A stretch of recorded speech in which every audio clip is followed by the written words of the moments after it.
Every year, thousands move into Bushwick from around the country and around the world. The appeal is simple, relatively low rents, but this is quickly changing as the neighborhood develops. What also seems to change is what passes for Bushwick. Realtors have attempted to capitalize on the name Bushwick since it is now associated with the booming artistic community that has set up shop in its abandoned lofts. Searching Craigslist for Bushwick, one is overwhelmed by the choices, many of which appear beyond its boundaries, in neighboring communities like Bed-Stuy, Williamsburg, and Ridgewood. But where exactly is Bushwick, and who decided its boundaries? Historically, the neighborhood dates back to 1661, when Peter Stuyvesant, the Director General of the colony of New Netherlands, chartered the area Bushwick, or Little Town in the Woods.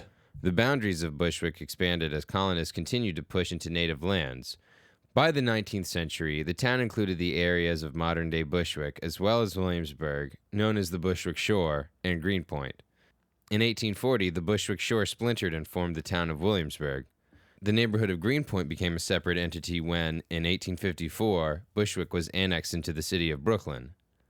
Thus we come to modern-day New York City, which, in 1975, defined Bushwick as the area encompassed in Brooklyn Community Board 4. These boundaries are Broadway to the west, Flushing Avenue on the north, the Queensboro Line to the east, and Highland Avenue to the south. Now, these are the official boundaries, but what does the population of Bushwick think? We asked a few people on the ground and received a variety of answers. Williamsburg will start around really Grand Street and Union. I'm not sure. I can say from a commuter standpoint that I would believe that Williamsburg ends at the Grand Street stop on the L train. This guy's behind us.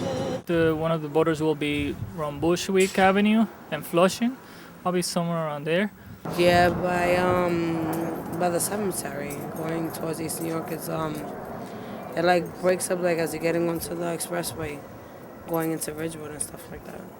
And then East Williamsburg carries on up until, I think the Morgan stop would be the beginning of Bushwick L train speaking, but otherwise I don't know. Like Bushwick and Melrose up to Eastern Park, top of the hill.